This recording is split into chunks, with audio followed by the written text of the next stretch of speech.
నేళ్లలో నిరుద్యోగుల ఆకాంక్షలు నెరవేరలేదని కేసీఆర్ కుటుంబ సభ్యుల ఉద్యోగాల గురించి ఆలోచించారని ఆరోపించారు సీఎం రేవంత్ రెడ్డి. అయితే తాము అధికారంలోకి రాగానే టీఎస్పీఎస్సీని ప్రక్షాళన చేశామన్నారు.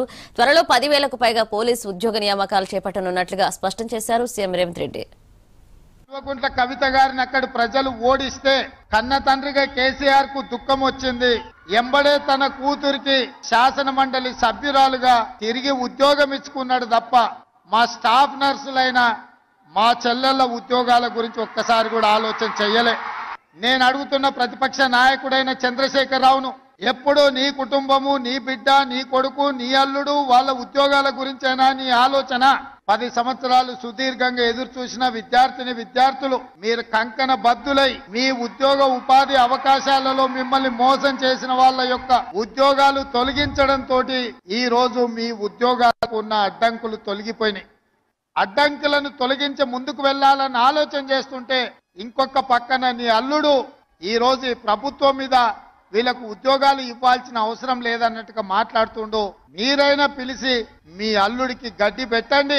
ఈ రోజు ఈ పేదోళ్ళ బిడ్డలకు ఉద్యోగాలు ఇవ్వడం ద్వారా ఇన్ని వేలాది మంది ఈ సంతోషంలో భాగస్వాములై మా బిడ్డలకు ఉద్యోగాలు వచ్చినాయని ఈ సంతోష కార్యక్రమంలో పాలు పంచుకుంటుంటే వాళ్ళని అభినందించాల్సింది పోయి వాళ్ళకు ఉద్యోగాలు ఇస్తున్నందుకు మా ప్రభుత్వం మీద శాపనార్థాలు పెడుతున్నారంటే మీ ఆలోచన ఎట్లున్నదో, మీ వంకర బుద్ధి ఎట్లున్నదో ఇక్కడికి వచ్చిన వాళ్ళకే కాదు, ఈ రాష్ట్రంలో ఉన్న లక్షలాది మంది నిరుద్యోగ యువకులు ఆలోచన చేసే సందర్భం.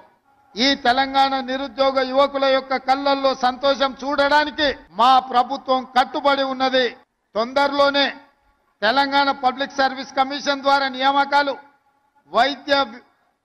వైద్య ఆరోగ్య శాఖ ఇక్కడ ఉద్యోగ నియామకాలు వీరి ద్వారా, అదేవిధంగా పోలీస్ రిక్రూట్మెంట్ బోర్డు నుంచి తొందరలోనే 15,000 పైచిలకు పోలీసు ఉద్యోగ నియామకాలను కూడా చేపట్టడానికి ఈరోజు మా ప్రభుత్వము కృషి చేస్తున్నది. నిరుద్యోగ యువకులకి వేదిక మీద నుంచి నేను భరోసా ఇస్తున్నా. సంవత్సరం తిరిగే లోపల 2 లక్షల ప్రభుత్వ ఉద్యోగ ఖాళీలను భర్తీ చేసే బాధ్యత మాది.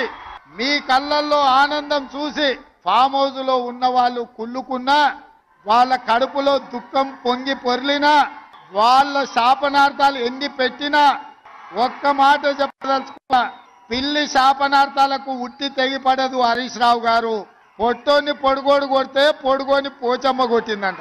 హరీష్ రావు, మేము ఉద్యోగాలు ఇస్తుంటే అవాకులు చవాకులు పలుకుతున్నావు కదా, ఒక్కసారి ఇక్కడున్న కెమెరామెన్లకు నేను వాళ్ళ సంతోషాన్ని చూడండి, ఆడబిడ్డల కళ్ళల్లో ఆనందాన్ని హరీష్ రావుకు వాళ్ళ మామకు చూపించండి.